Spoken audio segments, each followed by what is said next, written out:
चौधरी निसार ने नून लीग को झटका दे दिया। मुस्तकबिल का लाए अमल क्या होगा, बड़ा ऐलान कर दिया।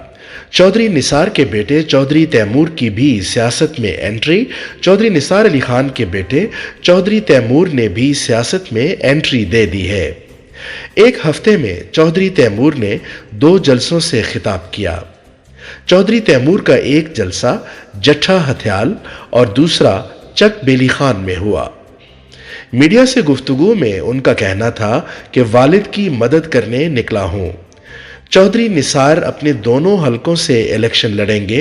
वाज़े रहे कि चौधरी निसार अली खान ने आम इंतखाबात 2018 में 4 नशिस्तों में से हिस्सा लिया था, जिनमें 2 नशिस्तें कौमी असेंबली जबकि 2 सूबाई असेंबली की थीं। चौधरी निसार अली खान को कौमी असेंबली की 2 नशिस्तों NA 59 और NA 63 से और सूबाई असेंबली की नशिस्त PP 12 से शिकस्त का सामना हुआ था, जबकि सूबाई असेंबली की नशिस्त PP 10 से चौधरी निसार अली खान कामयाब करार पाए थे।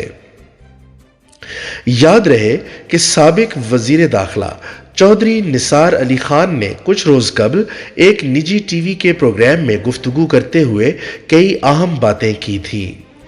उस इंटरव्यू में उन्होंने जाती और मुल्की सियासत पर बात करते हुए कहा था कि वो जल्द कौमी सियासत का हिस्सा बनेंगे और एक्टिव नजर आएंगे।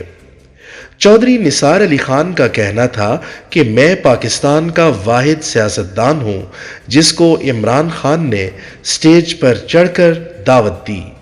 जब इलेक्शन अनाउंस होंगे तब मैं PTI में शामिल होने पर गौर करूंगा।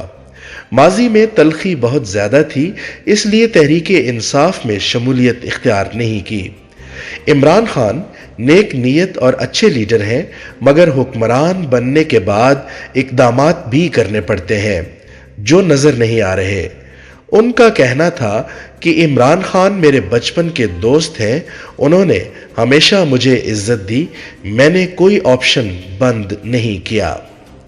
उनका कहना था कि इक़्तिदार मकसद होता तो आज किसी अहम ओहदे पर होता। मेरा मकसद इक़्तिदार नहीं है।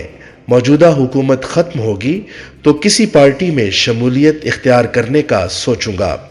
मैं सनसनी खेज बात नहीं कर सकता। तमाम तर ऑप्शंस मौजूद हैं, सारी जिंदगी फैसले खुद किए। उनका कहना था कि इस बात पर फख्र है कि मेरा ताल्लुक एक फौजी खानदान से है। इसके बावजूद जब पार्टी को कोई मुश्किल पेश आई तो मैंने स्टैंड लिया। धरने के दिनों पर बात करते हुए चौधरी निसार अली खान का कहना था कि जब PTI और ताहिरुल कादरी आबपारा से आगे आए तो मैंने इस्तीफा दे दिया था, जिसका रिकॉर्ड आज भी मौजूद है। लोग मेरे खिलाफ प्रोपेगेंडा करते हैं। धरने वालों को रेड जोन में दाखिले की इजाजत वजीर आजम नवाज शरीफ ने दी थी। उनका कहना था कि आसिफ जरदारी से सियासी अनबन रही, लेकिन वो अच्छे इंसान और जीरक सियासतदान हैं। जाती पसंद और नापसंद से हटकर एक सियासी वर्कर के तौर पर मैं समझता हूं कि पीपल्स पार्टी अपने सियासी कार्ड सही खेल रही है। नवाज शरीफ के बारे में बहुत कुछ कह सकता हूं, मगर इस वक्त कुछ नहीं कहूंगा।